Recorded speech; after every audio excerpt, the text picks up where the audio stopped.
Monday night football game here from last night. Bills at Titans, an absolutely great game. Absolutely great. And, this is not a knock to the Bills. The Bills still played very, very well in this game. There is just one cause for concern. Our initial cause for concern with this Bills team this year was not the defense. This defense is so freaking good, folks. Holy cow. Just watching this Bills defense the entire game, it's just, if you were just looking at the pure defensive side, you're like, how did they lose this game? Truly should not have lost this game because this Bills defense is great. So, that was always not one of our concerns about the Bills. We always knew their defense was great, but our first initial concern with the Bills this season was the Bills weren't closing out the doors against the teams that they should have closed the door against in the first half. They left the door open against Miami. No Tua. They needed to close that door, put up points, not settle for field goals in the first half. And they ended up winning at the end, but they didn't close the door. And they also did the same against the Texans. Didn't really close the door in the first half, I should say. But then they win against the Chiefs, and that kind of, put us a little at ease. But then, there was still a little concern here, and it showed 100% in this game as well. Not scoring touchdowns in the red zone, settling for field goals. So once again, we're not concerned with the Bills' defense, but now we're concerned with the offense in the red zone, not putting up the touchdowns. And once again, we're not worried about this Bills' offense. It's just in the red zone portion, folks. When we look at what the Bills did just on their drives yesterday, first drive of the game, they have to settle for a field goal, and we're going to look at all these flounders in the red zone of why they stalled and why they had to settle for a field goal. But let's set up everything before we start breaking down the numbers and the stats and the film and all that. So, first drive, it's a big drive, 13 plays, 74 yards, 6 minutes, 20 seconds taken off the clock, but it only resulted into 3 points. And when I was watching the game, I'm sure it was apparent to y'all because it was kind of jumping out at the screen to me. This Titans team could do nothing in the first quarter. This game was Bills all day, first quarter, all day long. But the Bills not really closing out the door on this Titans team, our initial concern. And we can kind of pair that with, not scoring touchdowns and settling for field goals in the red zone. So the first drive, like we said, ends up in a field goal, but then the Titans have to punt the ball again. Bills punt, but then they get a pick by Ryan Tannehill, and they start at great starting field position at their own 48-yard line. But what happens again? They stall, and they have to settle for another field goal. So a really fantastic first quarter, and they're only up 6-0. That was pure domination by the Bills the entire first quarter, but they left the door open. It's still a one-score game because you couldn't, put up touchdowns, couldn't make it 10-0, couldn't make it 14-0, truly putting on the pressure in squeezing the Titans heading into the second quarter. So what do the Titans do? They go down and score a touchdown, and then all that great work defensively that the Bills had the first quarter just instantly went away. The momentum is gone. The fans are in the game now. Derrick Henry rips off a 76-yard touchdown because that's what Derrick Henry does, folks. Come on, respect the king. Oh my God, I was gleaming, I was cheesing, I was gushing watching this Derrick Henry run, and we're going to watch all of Derrick Henry's highlights because, we'll never get tired of that. It's just truly, folks, I was talking to one of my friends last night, and, we were talking about running backs, and man, oh man, it's just Derrick Henry, just visually watching Derrick Henry. No other running back currently playing stacks up. Like, I like watching these other running backs. I like watching Joe Mixon and Dalvin Cook and all that, but they don't live up to what Derrick Henry does. He is truly in another stratosphere of athletic running backs in this league, folks. So it's just nobody compares to Derrick Henry, so we got to watch his highlights in that 76-yard run, barely touched. Man, oh man, the man is great. Oh my God, I can't wait. But let's get back to our concerns about this Bills offense. So Derrick Henry rips off a big 76-yard touchdown, and now the Titans are up 7-6. Now, this is, why we're still big on the Bills. So overall, we're not bashing the Bills. We're not knocking the Bills. This is still a really great football team, folks. But when we're talking about great football teams to the next level of like elite football teams, can they win the Super Bowl? We know the Bills can get very close to the Super Bowl, but, it's a different thing of getting close to the Super Bowl like they did last year, losing in the AFC Championship championship game to winning the Super Bowl. Ask Jared Goff. He got to a Super Bowl, but he could not do anything in there. So that's a different step, and that's what, we should be talking about with this Bills team. This is why we're holding them to this high standard, folks. We say this all the time. We talk about different teams and different players differently depending on their circumstances. In this Bills team, over last season and what they've accomplished already this season, they are now in that elite category that we really need to start picking them apart and going through with like a fine-tooth comb to truly see what this team's about and where their flaws are, because they are an elite team. So when we talk about all this stuff, folks, we're still respecting the heck out of the Bills. Please don't take it as disrespect or we're not big on this Bills team or we hate this Bills team or anything like that. They're just at that level where they're great, and we need to start seeing greatness every single play, honestly. But this is why we don't have the concern with the Bills. After the Titans go down and score the touchdown, making it 7-6. The Bills answer with the big touchdown drive. They go up 13-7. So they're able to answer. They're able to kind of come up to those big moments and get it done. Not every single time. We saw Josh Allen 4th and 1 at the last play of the game. He can't pick up the QB sneak, unfortunately. So it's just certain situations, folks, not overall totality-wise. So Bills make it 13-7, and then the Titans make it 13-10 with a field goal, and then Josh Allen throws an interception. And what does Ryan Tannehill do with the ball? They score a touchdown off the Josh Allen interception. Now, this interception wasn't really 100% Josh Allen's fault. Edge rusher coming off the side, kind of hits his arm, hits the ball as he's throwing, and it kind of gets tipped up. So that's not on Josh Allen, but the Titans score 7 off the turnover. And once again, Josh Allen and the Bills do an incredible job of answering that touchdown right before halftime and going into halftime with a 3-point lead. But remember that turnover, and then the Titans score a touchdown, because we're going to have a Ryan Tannehill interception in the second half. And once again, the Bills, they settle for a field goal. But here we go. In the third quarter, first drive out of halftime to truly, once again, close the door. You already have a 3-point lead. Scoring a touchdown makes it a 2-possession lead. That's what we're talking about with the Bills. Get that lead nice and high. Feed off of that momentum of you scoring. In the first drive out of halftime, they have to settle for a field goal. And what do the Titans do? Once again, score a touchdown, retaking the lead, making it 24-23. So not closing out the door, not scoring in the red zone. That's our only concern for the Bills here. And then the Bills, once again, the answer. We've got no problem with the Bills answering, because they go down and score a touchdown of their own, and they get the 2-point conversion, right? They got the 2-point conversion here.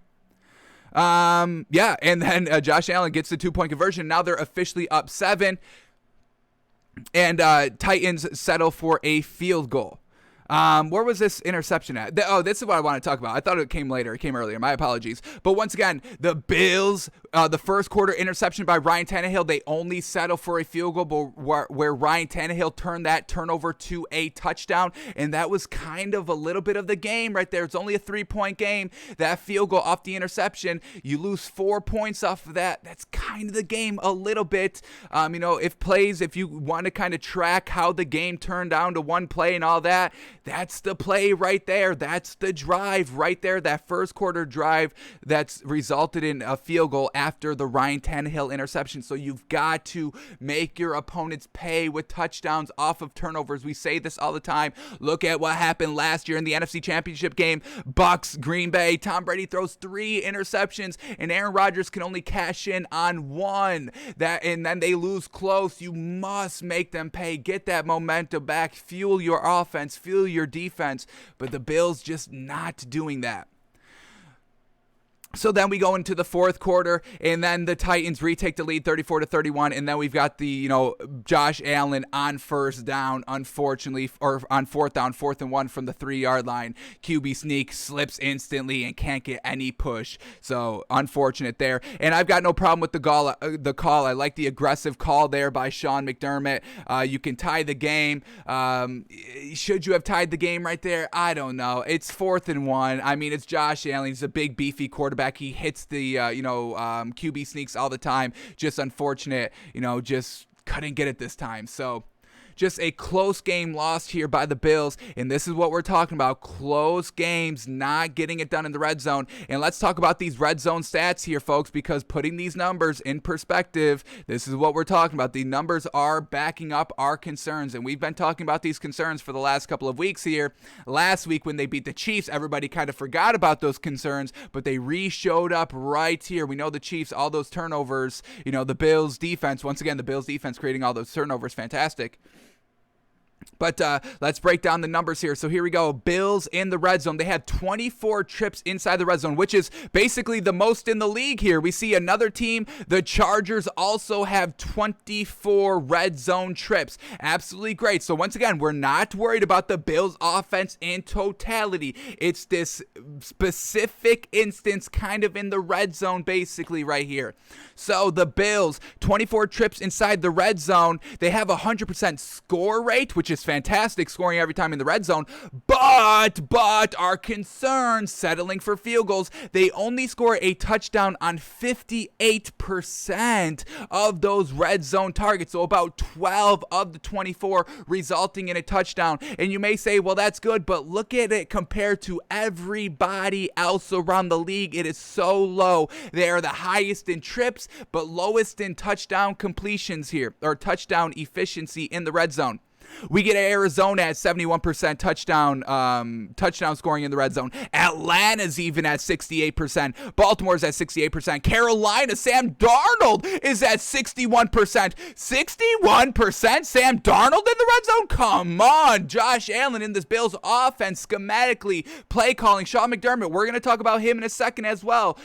This is the entire offense, folks. We're not nitpicking on one person, one player, or anything. It's the collective of the Bills offense here in the red zone that is questionable.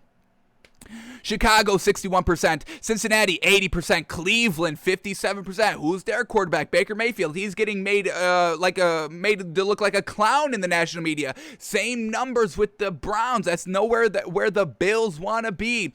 Dallas at 60%. Denver's at 42%. But that's with Teddy Bridgewater, so that's given as well. You don't want to be compared to Baker Mayfield and Teddy Bridgewater at this current moment. And so far, the Bills' offense in the red zone is kind of like those two. Who else do we got here? Indianapolis, oh my goodness, 36%. Once again, Carson Wentz, trash. Somebody you don't want to be compared to. Can't get it done in the red zone. We get Jacksonville at 64%. Kansas City at 70%. The Chargers at 62%. The Rams at 59%, which is a little surprising. Also a little concerning as well. Not getting it done. Matthew Stafford and company not getting it done. So once again, we see great teams with this same cause for concern right here. Once again, we're not the Bills overall, but it is a concern. We got the Saints at 92%, the Giants at 40%. They're abysmal, so you don't want to be anywhere close to that, like we're saying. Philly's at 64%. The Steelers are at 60%. Granted, they only have 10 trips, but overall, the numbers, folks, the percentage-wise numbers. So the Bills are very, very low, bottom of the barrel, getting it done, scoring touchdowns in the red zone. That's our big concern. And we're going to watch the plays in a second to see, is it the offensive play calling? Is it Josh Allen? Is it the receivers? Is it Sean McDermott? We're going to try and figure that out with the plays there that we've picked out. But let's bring it back a little bit full circle to say that, hey, these concerns were kind of lingering last year as well, because when we just look at, we know this Bills offense is great. They're putting up the points, right? That's all everybody was talking about in the first kind of 5 weeks here up until this loss. It's going to be interesting what the media says this week. We'll pay attention to it and we'll report back to y'all. Also, we'll see what y'all are saying as well. I want to see how y'all are kind of, breaking down this game and what you're taking away and all that. But we digress. Last season, this was the last season with the Bills. Once again, they're scoring a lot of points. Shutting out the Dolphins, shutting out the Texans, putting up like 40 points in each of those contests. Big Bills offense scoring pace is absolutely fantastic. But what happened with the Bills last season in the playoffs? Their scoring kind of dried up a little bit. They still won games and still got the AFC Championship game. Once again, very, very solid team. We're not knocking the team. We can't stress that enough here. But their overall scoring pace truly dropped off. And, this was kind of our thinking and narrative in the offseason. We were kind of thinking, hey, Sean McDermott gets a little bit clammed up in the offensive kind of scheme overall a little bit right here. So here we go. I mean, this was their scoring totals last season. Here we go. This is how many points they were putting up, folks. We're just going to list them off from game by game. Here we go. 27 points, 31, 35, 30, 16, 17, 18, 24, 44, 30, 27, 34, 26, 48, 38, 56. Especially these last like 8 games, folks. Look at these point totals. 27, 34, 26, 48, 38, 56. Sheesh. They were putting up points all season long. But then in the playoffs, game 1, 27 points. Nothing great. It's average kind of scoring pace right there. They got the win. Fantastic for getting the win. Game number 2, they only put up 17 points. Scoring's driving up. Not trusting Josh Allen to push the ball down the field. Not putting the ball in Josh Allen's hand. That got you all these points last season. So cause for concern there. Maybe by Sean McDermott not trusting Josh Allen 100% or whatever it is. And then in the AFC Championship game, only putting up 24 points, giving up 38. It was possible to score 38 points, where we know the Bills have no problem scoring 38 points. They've done it like 4 or 5 times last season and got very close a handful of other times of trying to reach that 38 point total, but they only put up 24. So once again, the offensive scoring, putting up the points, not settling for field goals, putting up the touchdowns, that's still our concern with the Bills, folks, and we just saw it last night again, unfortunately. Now let's just go back. I kind of want to watch some of these plays right here. We've got them queued up. Big plays, big drives, big all of this that we got to break down a little bit and see why they stalled in the red zone and why they settled for field goals. Is it on Josh Allen? Is it on the receivers overall? Is it on the play calling? Or is it just great defense? Are they just getting locked up? Are they not scheming somebody open? Are we putting that on who is the offensive coordinator for the Bills? I know Sean McDermott has a little bit to say in the offense. I know he's not calling plays. Bills play caller, is it Brandon Bean? I think that's right. Let me double check right here before we get into this. Bills playmaker, Bills play caller. Offensive coordinator. I might just go to offensive coordinator. Brian DeBoll. That's right. Brian DeBoll maybe a little hesitant in the play calling, as they get into the playoffs, not wanting to lose the game. Got to keep that aggressiveness. Got to keep up the aggressiveness here of what worked in keeping how you were scoring offensively in season. We just saw it last season, and we don't want that to happen this season as well. But let's see these plays right here. So the first drive up here, the first play we're going to look at, it's the first field goal drive. Why did it stall right here? They got in the red zone. We get a 1st and 10 pass. We get a 2nd and 6 run. And then we get a 3rd and 3 from the 5, a pass incomplete. So let's watch this drive and see what the offense was looking like here for the Bills on their first field goal drive. Here we go. Play action, or not even a play action. Just Josh Allen dumps it off right there. And it picks up about 4 or 5 yards. Unfortunately, we don't have the all-22. It is not up yet. But let's see. Was this the right decision? Was there anything else really open? Everything was really covered right there. So just a dump off right there. Nothing. I mean, there was like one route that went like 7 yards down the field. The other 2 routes went like 2-3 yards down the field. So overall, not really aggressive there. And then we're going to get a run here. And I know the run game was good this game for the Bills and all that. They were kind of, doing decently in that department early on. All right, here we go. Then they hand off the ball, take the ball out of Josh Allen's hand, and then you get him a little cold on 3rd and 3. I think we just got to start letting Josh Allen get it done here in the red zone, being aggressive, make him, or just have him, let him make those tight window throws. We've seen him make them last season, folks. This man, if he wants to be an elite quarterback like we know he can be, you've got to trust him in the red zone to fire it in there in tight situations. We obviously know the field shrinks in the red zone because there's less space to cover, less field to cover. So make Josh Allen, allow him, get those routes open, take those 50-50 routes. I don't know. Did they ever throw like a back shoulder end zone fade on a 1-on-1 matchup here in the red zone? Why are you not scheming that? That is what Josh Allen should be throwing to here. So we'll keep that in mind. Are they calling that play right here just anytime during the red zone? So here we go. We get a 3rd and 3 in the red zone. They don't pick it up. Let's see what Josh Allen threw to. Let's see what he had to work with here. Here we go. 4 wide. Running back goes out for a route. Plenty of time to throw. Josh Allen scrambling around right here. buying all the time to throw, and he did miss a throw right here, folks. We don't see it here, but we are going to see it. He just ends up throwing it away about as much time as he could, and we're going to get the replay right here. So here we go, and they break it down. It's fantastic. So yes, initially everything very well covered, and they pointed out here in the broadcast, they circle all the matchups. That is true, but Josh Allen extended the play with his legs here, and when he does that, you have to look for your receivers to come back to the ball and all that. And we see Josh Allen. There was a glimpse of open right here. Stephon Diggs in the corner. Let's focus on him. So now after the scramble, people are fighting to get open, and here we go. Stephon Diggs. It's now a one-on-one matchup.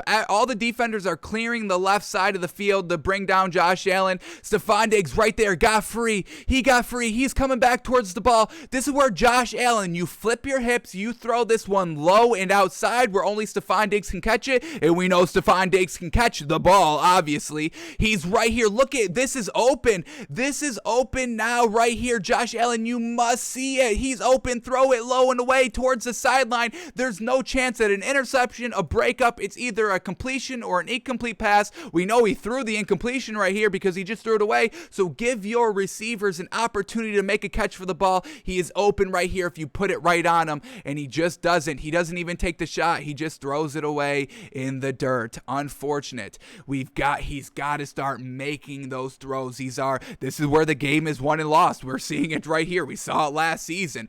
We saw it early. We couldn't see it early on in the season because nobody had quarterbacks to kind of compete with Josh Allen so far. So first, that is a little mistake on Josh Allen. I'm going to put it on Josh Allen a little bit. If you want to be elite, if this team wants to be elite, if Josh Allen wants to be elite, you must make that play, at least see the play, and I don't think he saw it. You've got to see it. All right, here we go. Back in the red zone right here. This is the second drive. We get a 3rd and goal. Incomplete pass right there. They have to settle for another field goal. Let's see what happens. Here we go. And they've got so many people dropped back in coverage right here. They are forcing Josh Allen to make that pinpoint precision throw right here. Let's see what he does. Let's see if anything's open. And let's see how this play turns out. But here we go. 3rd and goal. Drops back to pass. Plenty of time to throw. Strikes it right in front of the goal line right there. And it's inaccurate. And he sees it. He's nodding his head. He taps his chest. That's on me. Not being 100% precise to Stephon Diggs here at the goal line, and this would have been open. This would have been a touchdown. Let's watch this replay. Here he goes. Throws the ball way too low. Starting to wobble right there and way too low. Still probably got to catch that, but once again, you must make it as easy as possible on your receivers to catch this ball. It didn't need to be that far outside and really that low. It could have been, a little bit higher in kind of the same direction, but overall, Josh Allen, he put that one on himself. He's taking responsibility for that. Yes, Stephon Diggs in a perfect world should have caught that, but we're looking at Josh Allen, talking about him. He needs to be an elite level quarterback. We're seeing his completion percentage drop from last season. Why? These throws right here in the red zone. So a little on him to get out to that slow start. Once again, our thinking was correct a couple weeks ago, them not closing the door right here. You make this a 14-0 game. Who knows what happens? Can the Tennessee Titans, drum up the offense? Do they even stick with Derrick Henry? Because that's what got the Titans back in the game. The 72-yard run by Derrick Henry. And they still only ran the ball 20 games, which I think was like the least amount this season for Derrick Henry. So you kind of already had him on the ropes a little bit, throwing the ball a little bit more than they were running the ball. So what happens if you get up 14-0? Do they just kind of go with Ryan Tannehill to throw the ball? And if that happens, you're probably going to come out with a win if you're forcing Ryan Tannehill to throw the ball down after down after down. We saw it 2 years ago in the with the Ravens to go to the AFC Championship game, right, against the Ravens or against the Chiefs.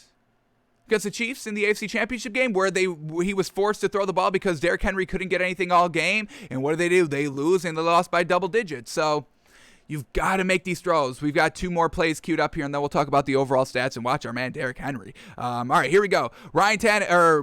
Josh Allen. Here we go. What do we got this one? Another field goal drive right here. Field goal drive stall. Here we go. Let's see why. Here we go. We get a 2nd and 6. I think we're watching back-to-back plays right here. It's just a Josh Allen design quarterback run up the middle, and I've got no problems utilizing Josh Allen as a dual threat kind of quarterback. I've got to give praise once again to Josh Allen, folks. He's holding on to the ball so freaking well. Last season, early on, like the first one or two, maybe even game number 3, he was fumbling the ball a lot and losing those fumbles. He cleaned that up all last season for the rest of the season, and he's still cleaning it up here. So he's truly cleaned up the fumbles. Or Baker Mayfield, we just got 2 interceptions and a fumble, 2 fumbles and an interception. Either way, he's still fumbling the ball. Josh Allen cleaned that up. So huge praise and props to Josh Allen, and I've got no problems with utilizing him as a running quarterback. I've got no problem direct snap runs, read options, play actions, all that, letting him take it and keep it. I've got no problems with that play calling. I think it's good. Unfortunately, here picks up no yards. And now let's go to the 3rd and 6 pass play right here. Once again, they're only up 3 points. And this is the first drive out of halftime we were talking about that resulted into a field goal. You go up 10 points right here in the second half. What happens? You've got more breathability. You can give up a score and then come back and rescore and all that, but he only keeps it basically a 1-possession game, and the Titans answer, the Bills answer, but then at the final, Josh Allen can't get it done in the red zone. But here we go. Back to the 3rd and 6 here. Here we go. Josh Allen, play action pass, plenty of time to throw, and then once again, just a little bit off target here to Cole Beasley. Let's see if we get another replay, another look at this one from a back angle. Just a little bit off the mark right here, trying to go to Cole Beasley low and away. So we're just going to get a little bit of a comeback route here with Cole Beasley. Josh Allen buys time, kind of rolls out of the pocket a little bit. This is open. You've got to throw this one inside a little bit, and he throws it a little bit too much inside and a little bit too low. You can put it on the body right here. Cole Beasley was able to get a lot of separation where you can put this one on the body right here. Put it on the body, let Cole Beasley catch it. He's usually surefire if you put it right on him in the body. Even though a big hit's coming, he usually holds on to it. A little bit on Cole Beasley as well there. Must catch that ball at all costs. I understand that. But like we said, it is the quarterback's responsibility to put the ball as much on target as possible. And in a clean pocket like that, in a kind of real big situation, we've just got to see the accuracy shored up a tad. I mean, we're not talking about awful accuracy, folks. Everything is nuanced, folks. I'm so sick of if it's not this, then it must be this. If it's this, then it cannot be that. It's nuance, folks. We can break things down to a T, to a percentage point. I mean, that's really what kind of separates great and good. It's like a minuscule of percentage of talent and all that. So this is what we do here on the show. Once again, what we do here at Takes by Fans, breaking down everything, seeing everything in comparison, in context, all this. This is what we do here, folks. So a little disappointed in Josh Allen. And then here we go. We get the final drive here in the red zone, but we had a 1st and 10. It wasn't just Josh Allen, trying to QB sneak, doesn't get it, time runs out. They had ample opportunities to score a touchdown, not just on Josh Allen's shoulders right here of not picking it up on the QB sneak. Let's see what happened here. Here we go. We get 1st and 10, 50 seconds left. They're down 3 timeouts. You can do whatever you want. Throw it in space, throw it over the middle of the field, check it down, whatever you want to do. You have everything to your disposal here with all 3 timeouts. Here we go. Let's see the 1st and 10 play. What did they decide to do? Let's see if there was anything open, if he took a dink. Let's see. But fake the screen, hand it off, picks up about 3-4 yards. Alrighty, then we get a 2nd and 6. Here we go. Josh Allen drops back to pass, plenty of time to throw, and then just kind of throws it up there. I think that's Emmanuel Sanders in the back of the end zone here. Unfortunate, very well covered, and it falls incomplete. But let's see, was there anything open here? I mean, you hit Cole Beasley right there on the out. You got to make that's where to go with the ball. He's wide open. Josh Allen doesn't see him. And now you make it 3rd and 1. 3rd and 1. So you try the QB sneak. You don't get it. You try it again on 4th and 1, and you probably get it if you try it twice. You got to go to Cole Beasley right there. Just an out, maybe a yard shy of the 1st down, but it still makes it 3rd and manageable instead of 3rd and 6. And then you got 2 chances to pick up 1 yard. But Josh Allen waits way too long, and then it gets covered, and then he throws it into a very well covered Emmanuel Sanders and a jump ball. That is, once again, this is not what you throw for a jump ball, 50-50 ball. Look at where he throws this ball. Way too low, way too low, way too low. You've got to throw this high. So once again, the accuracy in the red zone by Josh Allen, it's not there, folks. And then we're going to get a 3rd and 6 here. What do they decide to do here? 3rd and 6.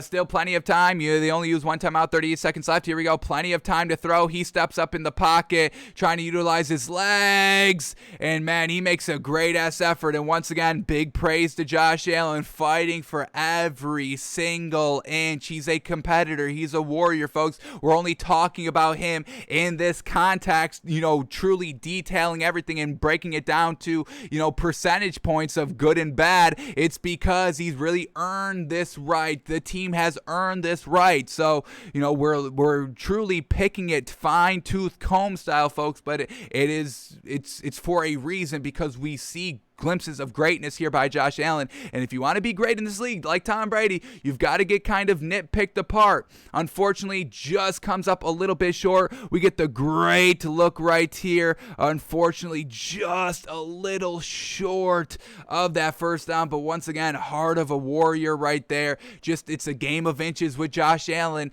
and that's exactly what it is. He's coming up literally inches short on everything that would be fantastic, and just certifies it as good. We want fantastic, we want greatness, eliteness, all of that, whatever you want to call it. Josh Allen is literally inches away. This Bills team is inches away from that.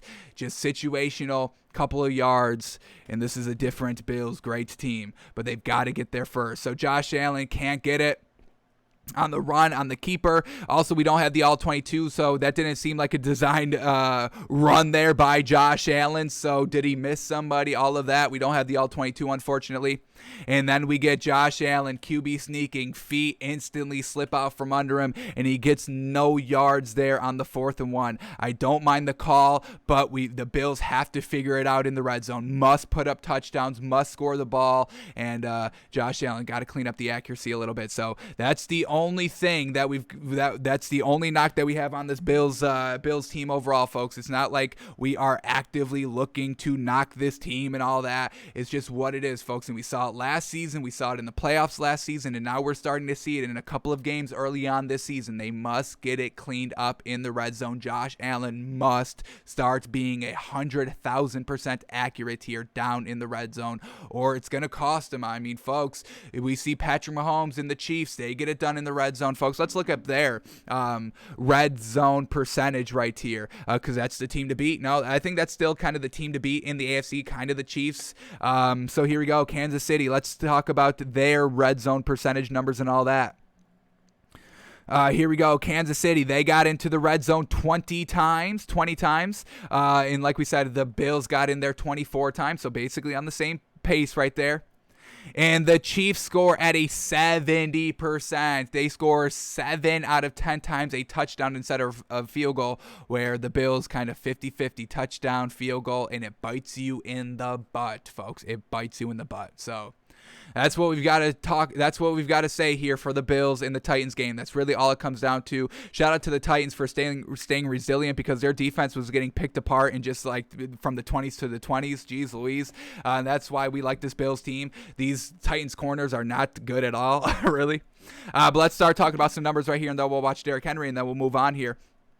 But here we go. Well, let's start here with the Titans, since they got the win. Yes, sir. Take that, machines. Yes, sir. We know what we're talking about. Took the Titans +6, fantastic value, and they went outright. No worries. But here we go. Ryan Tannehill goes 18 of 29. 18 of 29, only 62% completion percentage. It's not like Ryan Tannehill was doing his thing out there. He threw an interception as well. No passing touchdowns, all of that. Only 216 yards. So he was making it work. Once again, that's why we can rely on Ryan Tannehill. When the running game is going good, when everything is going good, Ryan Tannehill can do what he did yesterday, and that's exactly what we get from him. A nice win here at the end of the game, all that. that, not really turning over the ball too much and just delivering the ball to the open receiver. And that's all Ryan Tannehill needs to do for this Titans team, and it's working, folks. It's working. It's one team threw the ball 29 times, had a poor completion percentage. The other team threw the ball 47 times for 350 yards and just lost the game, put up basically the same amount of points. But once again, the difference, the Bills settled for field goals, folks, when they really shouldn't have. Derrick Henry, 20 carries for 143 yards, 3 touchdowns. You've got to give the man credit. And like we said, this was one of his least amount of carries. Usually we're at like 29 to 33. He's only at 20 here. But once again, we say it, the Derrick Henry rushing first quarter, second quarter, third quarter, fourth quarter, a complete game by Derrick Henry rushing. That's the biggest advantage in football, folks. It wears you down. They utilize Derrick Henry, and the Bills just cannot stop him all game long. All right, who was Ryan Tannehill throwing to? We got A.J. Brown coming up with some big clutch throws in this, or catches in this game. 7 catches for 91 yards. Julio Jones, only 3 catches, 59 yards. Nick Westbrook-Ikhine, 3 catches, 27 yards. And then they couldn't even really get the ball to Derrick Henry in the passing game. Not that they really do that anyway. They try to do it. It doesn't really work. So shout out to the Bills defense. Once again, a really great defense, not allowing the screen passes to Derrick Henry. Only 2 catches for 13 yards. And then for the Bills side, here we go. Josh Allen, 35 of 47, 74% completion percentage. We love it. 353 yards, 3 touchdowns. We love absolutely all of that. But the interception we don't love. We don't love him not getting it done in the red zone and settling for field goals on big drives. That's what he's got to clean up, folks. That's it. That's the only knock. That's the only note on this Bills team. The offensive play calling and Josh Allen in the red zone. That's it. Devin Singletary, 5 carries for 27 yards. Josh Allen ran the ball 9 times for 26 yards. And then Zach Moss, 8 carries for 24 yards. So overall, running back by committee, a lot of design rushes by Josh Allen as well. Kind of, resembling a little bit of what the Ravens do. Obviously not at the scale or efficiency, but that's kind of what they were going for here in this game. And it didn't do terrible. All right, then who was Josh Allen throwing to? Emmanuel Sanders, 5 receptions for 91 yards. Love that he's really coming up strong here in yardage-wise. Have to see him a little bit more consistent, getting open and catching the ball here. But overall, it's a good start here for Emmanuel Sanders early on with his first season with the Bills. Stephon Diggs, always right there, 9 catches, 89 yards, touchdown. Cole Beasley, always right there, 7 receptions, 88 yards and a touchdown. Dawson Knox, he's never, a high powered target where they're going to him like 10 to 15 times a game. So he had 3 targets, 3 catches for 25 yards. Gabriel Davis, 2 catches, 25 yards. Devin Singletary, 5 catches for 16 yards. So overall, everything was good here by this Bills team. So the only thing we have left to do is Derrick Henry, his best plays from last night, the king, helping us take down the machines and proving that we know what we're talking about. So let's just watch Derrick Henry run. Look at this run right here, folks. Are y'all ready for the touchdown run? Right up the middle, contact 3 yards, past the line of scrimmage, but that's not going to bring him down. A little shoulder thrown into him, not going to bring him down. Stays on his feet, and then there it is, folks. Can we talk about the speed, folks? Can we talk about the sheer speed? We talk about it all the time, the kind of closing door. Derrick Henry has to split these 2 defenders before kind of the door closes on Indiana Jones, and he slides under, and he gets his hat out before the door is closed. That's Derrick Henry right here, folks, right between these 2 defenders, right before they converge, and he says, I'll see y'all later. And once again, can we focus on the speed, folks? The speed of this man. Look at how he looks compared to everybody else. Big, beefy, bulky, big as heck, 6'3", 240, and he runs this fast. Oh my God, taking the top off the defense while being a big, beefy runner. We absolutely love that. Got them back in the game off this one run. Once again, Derrick Henry MVP. Should we start that? Derrick Henry MVP, folks? Come on. Oh my goodness, 3 touchdowns, getting them back in the game. 76-yard touchdown run. All righty, what else we got here by Derrick Henry in the red zone in the second quarter? Boom, boom, 7, 8 strong yards falling forward. Here we go, right before halftime, 34 seconds left. You're still getting the ground and pound by Derrick Henry. Once again, they run the ball every single second. There's no circumstance, there's no instance where they're not going to run Derrick Henry. Right before halftime, still keeping you in check. Fourth quarter, still keeping you in check. Third quarter right here, delivering a blow, keeping you in check. Oh, how did you like going into halftime and talk about how you can stop me? Because here it is. I'm giving you the chance to re-implement your game plan. You couldn't stop me in the first half. Here I am, third quarter. 10 yards, great right here, and then blows to contact right there, folks. How did you like discussing how to stop me? Because obviously the plan that you put in place is not working, and I'm here to deliver a blow as well. He's not shying away from contact, folks. Look at this man. He's all about the contact. Here we go, down in the red zone from the 3-yard line, running Derrick Henry, and he's going to get in, folks. 3 yards, Derrick Henry, that's all he needs. He's knocking down that door for the score, for the touchdown. That's what Josh Allen needs to be. Killer instinct in the red zone, scoring touchdowns. Here we go in the screen game. Oh, yeah, catches the screen. Boom. Only 3 yards, but keeping you on your toes here. Now we're entering the fourth quarter. Derrick Henry, strong running continues. Let's see. Here we go, fourth quarter, 4 minutes left. Down 4 points in the red zone. Set up screen, and Derrick Henry gets the blocking. And if he gets the blocking, that's 9 yards. Yes, sir. What else do we get? Derrick Henry, 2nd and 1. Who are you going to trust to pick up this first down and get the touchdown? And look at this, these were the last points scored right there. Derrick Henry right here. And once again, look at the stiff arm. We've watched multiple videos of this man working on his, stiff arm drills and all that, and he utilizes it in game. Stiff arms the linebacker, kind of skips out of the ankle tackle, and that's a touchdown for the game, folks. Running him, using him all game long, wearing down the defense, the biggest advantage in all of football, folks. Running Derrick Henry every single quarter, constantly through the entire game. Up big, down big, still running Derrick Henry. He's going to tire you out. And there it is right there to cap off the game in style, in fashion. The king, baby. The king. Derrick Henry. Respect. Big respect. So that was Monday Night Football, an absolutely great game, another great primetime game of this NFL season. Just got to see Josh Allen shored up in the red zone. That's it, and that will move them up high in our power rankings, and we'll have no problem doing so. So Titans get the big old win, 34-31, and more importantly, we were right. Titans +6 was disrespect by Vegas, and we took it, we bet it, we cashed out, and we hit a lick at Vegas's expense.